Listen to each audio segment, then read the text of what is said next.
Inform human, आप तक सच पहुंचे, यही हमारी कोशिश है। इन्फॉर्म ह्यूमन में आप सभी दर्शकों का बहुत स्वागत है।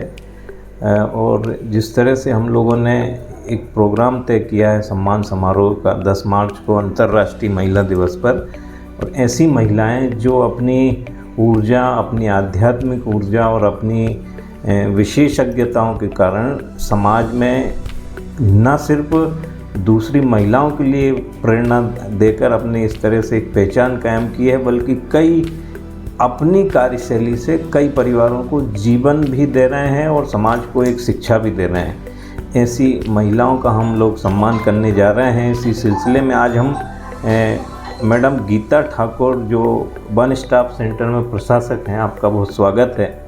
निश्चित तौर से आपकी उपलब्धियां बहुत बड़ी हैं।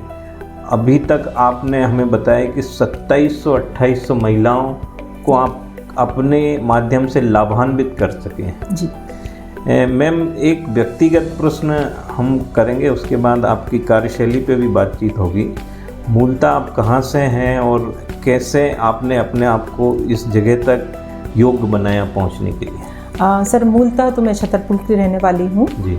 और मैं महिला एवं बाल विकास में विकासखंड महिला सशक्तिकरण अधिकारी के पद पर पदस्थ हूँ जी। और मेरा जो अनुभव है वो 37 ईयर की मेरी जॉब हो गई है और यहाँ पर शासन ने मुझे पदस्थ किया है।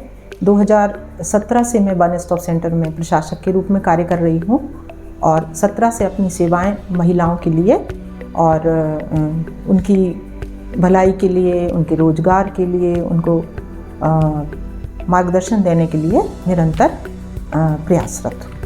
मैम, जिस तरह से आपने बताया कि कई सारी महिलाओं को आपने लाभान्वित किया है, और ये अपने आप में एक चुनौतीपूर्ण इसलिए भी है कि 24 आवर्स की आपकी वर्किंग रहती है। अचानक कैसे एकदम से फ़ोन आते हैं, कैसे केस आते हैं और उसको हैंडल कैसे करते हैं? क्या क्या चुनौतियाँ रहती हैं आपके साथ? सर, हमारे पास केस 2-3 प्रकार से आते हैं। एक तो हमारी जो CM हेल्पलाइन है 181, तो 181 जो है वो हमारे वुमेन हेल्पलाइन भी होती है।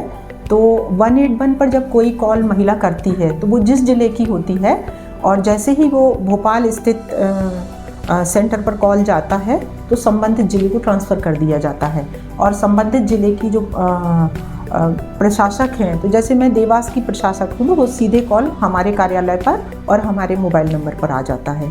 तो उसके हिसाब से फिर हम जब कॉल पे बात करते हैं और उसके बाद हमारे पास उनका नंबर आ जाता है और फिर महिला की जैसी आवश्यकता होती है उसके हिसाब से फिर हम लोग आगे की प्लानिंग तय कर लेते हैं कि महिला को कैसे हमें लाभान्वित करना है। जैसे मान लीजिए कोई खाते गांव की महिला है तो उसको यहाँ तक लाना मतलब उसको और परेशानी में डालना हो सकता है कि वो कैसे, बेचारी एक तो पीड़ित है, फिर यहाँ तक कैसे आएगी।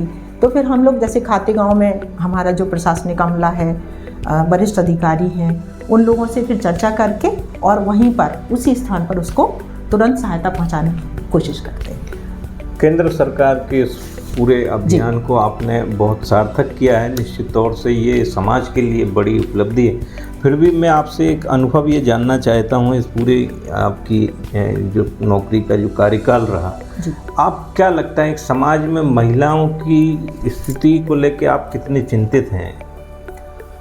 सर, मुझे लगता है कि इतने वर्षों तक काम करने के बाद धीरे धीरे समाज में जो बदलाव हुआ है वो एक बहुत बड़ा चेंज है। महिलाएं धीरे धीरे आत्मनिर्भर भी हो रही हैं, शिक्षित हो रही हैं और अपनी पहचान समाज में स्थापित कर रही हैं। जब ग्रामीण क्षेत्र से महिलाएं हमारे पास आती हैं तो मैं देखती हूँ कि उनकी शादियाँ बचपन में हो गई, उन संघर्षों के बीच उन्होंने अपनी पढ़ाई लिखाई की, और ऐसी कई महिलाएं हैं जो इन सब के बीच घरेलू हिंसा से उबर करके आज आत्मविश्वास के साथ अपना काम कर रही हैं, अपने बच्चों को आगे पढ़ा रही हैं और अपना जीवन यापन इज्जत के साथ कर पा रहे हैं।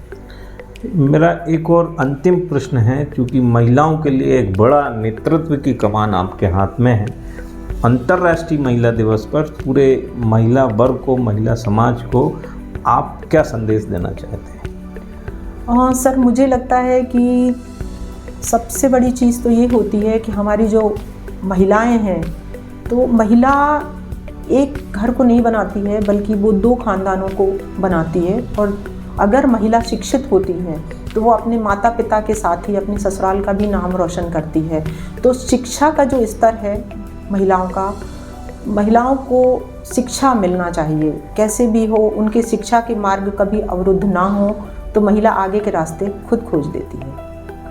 निश्चित तौर से महिलाओं को शिक्षित होना बहुत आवश्यक है और यही education is the power of life. बिल्कुल। बहुत धन्यवाद आपको, थैंक यू।